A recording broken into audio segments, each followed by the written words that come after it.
Esta es la presentación que he puesto en clase, pero comentada, con la intención de que si alguien quiere repasarla o no pudo asistir a clase o detenerse en algún punto, pues pueda hacerla tranquilamente en su casa.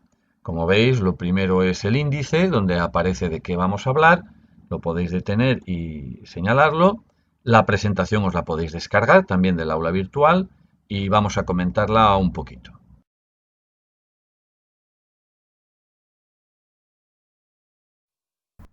Normalmente decimos que la historia del mundo contemporáneo empieza a mediados del siglo XVIII. Esto en el contexto español, francés, italiano, portugués. El mundo anglosajón baraja otra cronología. No le llaman estrictamente mundo contemporáneo, nada más que a lo que ha empezado después de la Segunda Guerra Mundial.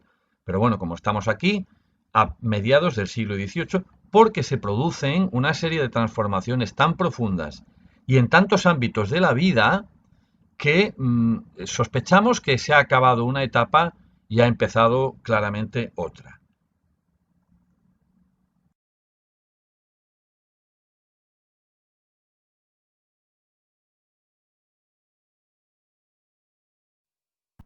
A ese proceso de transformación le llamamos crisis del antiguo régimen. Pero ¿por qué decimos antiguo régimen? Bueno, ya sabéis que la palabra antiguo en general la utilizamos para denominar dos realidades. O bien una que nos hace remontarnos a muchísimo tiempo atrás. En ese sentido, por ejemplo, hablamos de historia antigua o decimos que hay un edificio que es antiguo. Pero también cuando ha aparecido algo nuevo que ha dejado lo anterior sin vigencia. De tal manera que ha quedado caduco, ha quedado, vamos a decirlo una expresión muy vulgar, pasado de moda. Lo que ha aparecido nuevo ha convertido lo anterior inmediatamente en antiguo. Y por eso decimos antiguo régimen, porque aparece algo nuevo, algo revolucionario, algo que realmente cambia las circunstancias. Y ahora vamos a ver qué es lo que cambia y cómo y un poquito por qué. En primer lugar, la demografía. En el antiguo régimen se daba lo que llamamos régimen demográfico antiguo y se caracterizaba por una natalidad muy alta, una mortalidad muy alta, una mortalidad catastrófica alta. Ahí no aparece, pero en la presentación que os podéis descargar sí, una mortalidad infantil muy alta, y eso quiere decir que, claro, por mucho que naciera mucha gente, como morían tantísimos, el crecimiento natural era bajo.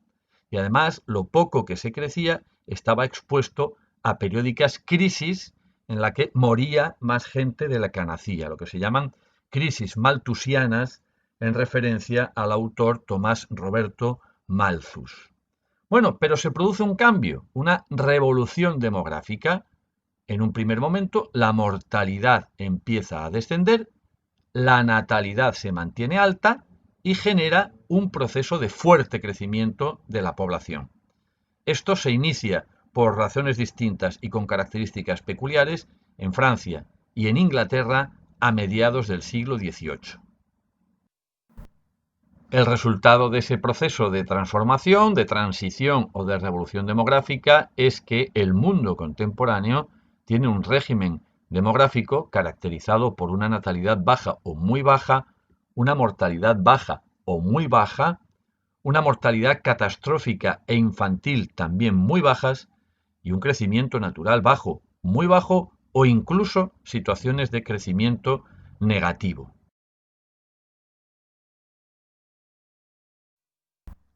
En esta diapositiva podéis ver la representación gráfica de este proceso.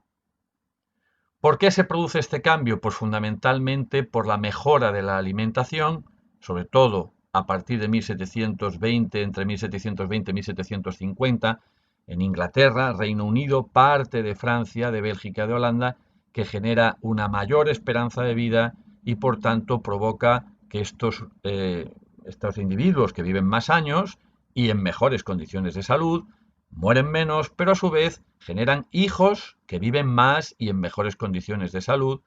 Y la influencia de la medicina es muy tardía. Hay que esperar a finales del siglo XVIII para encontrar el impacto de la vacuna contra la viruela de Jenner, que es la única gran vacuna que se genera en el siglo XVIII. La siguiente es la de Pasteur en el siglo XIX. Estamos hablando de 1790 y muchos, ¿eh? También se produce una transformación económica.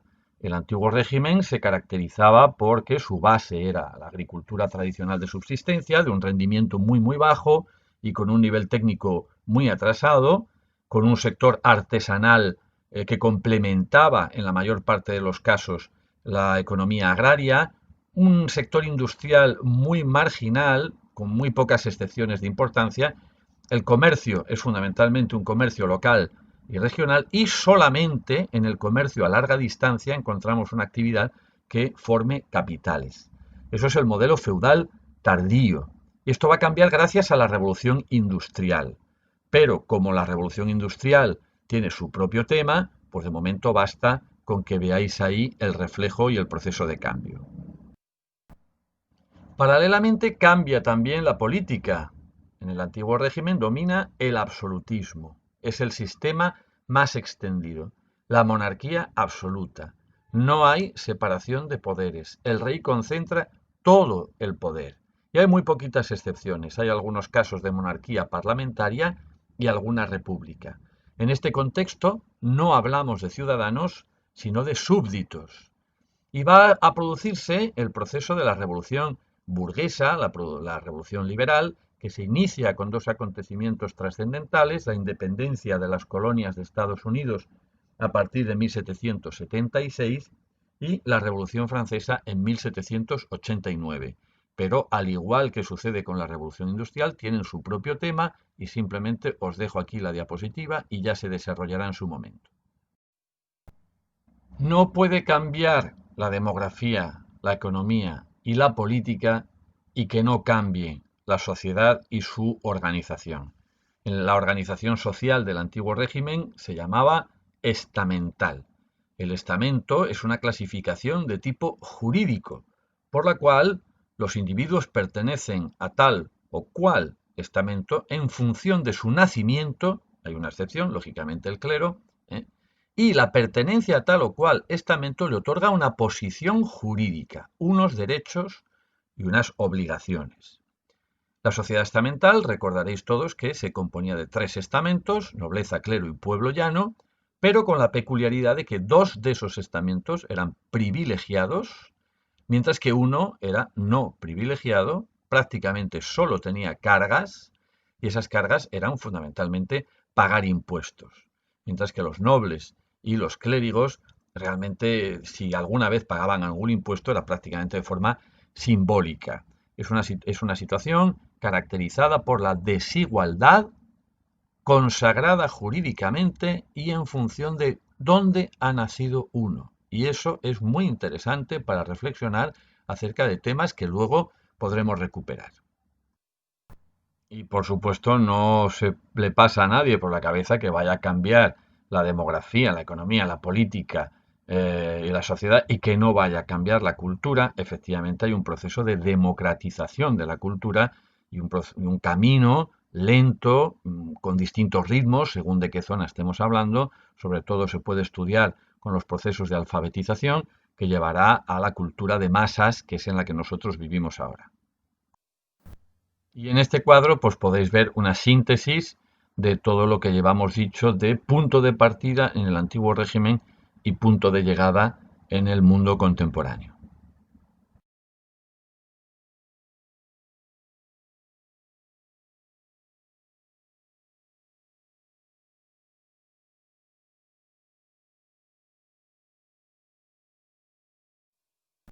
Las imágenes que pongo a continuación las pongo con la intención de ilustrar lo que vengo diciendo hasta el momento. Es decir, en la imagen en la que veis el campesino, ¿cuál es la situación del campesino? Trabajar, trabajar y trabajar, fundamentalmente para pagar impuestos, para satisfacer a la iglesia, para guardar parte de la cosecha para simiente el año que viene, para su propio alimento. ¿Y qué le queda? Pues nada, seguir trabajando. Con lo cual es una condición realmente grave, una condición que te aplasta, que te da muy pocas expectativas de vida. Y el artesano no mucho más, cuidado, ¿eh? El artesano se mueve en el mundo del taller y trabaja pues para ganarse un sueldo con la esperanza de que algún día pueda llegar a poner su propio taller, cosa que según la etapa y según el momento y según el lugar no era tan fácil porque tenía que hacer un examen que consistía en hacer una obra maestra, la obra propia de un maestro, pero no estaba claro que fuera a aprobar el examen. Uno de los fenómenos sociales clave que apareja todo este proceso es el ascenso de la burguesía. Fijaos, esto es un matrimonio burgués. ¿Y qué vemos en esta imagen? Fijaos que no hay nada en el fondo, el protagonismo lo tienen totalmente los dos individuos, no hay nada accesorio, no muestran su casa, ¿cómo muestran su riqueza?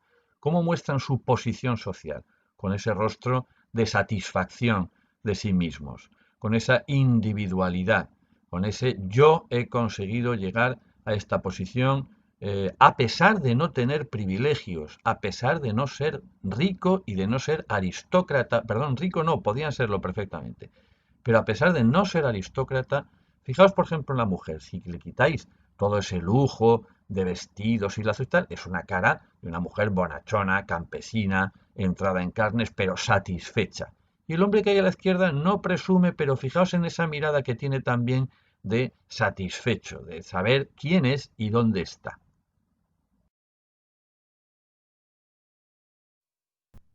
Y la monarquía pues, se ilustra perfectamente con estos dos retratos, el de la izquierda de Luis XIV y el de la derecha de Luis XVI, que prácticamente calca el retrato de su abuelo, en el que la persona está por delante de los atributos de la realeza, que están detrás en un segundo plano. El cetro, la corona, la mano de la justicia, están detrás del rey, pero cuidado, eso es Luis XIV. Luis XVI, a pesar de que copia el retrato, no puede presumir de esa personalidad tan grande que tenía su abuelo, al que conocemos en la historiografía como el Rey Sol, y del que se dice que en un momento dado afirmó el Estado soy yo.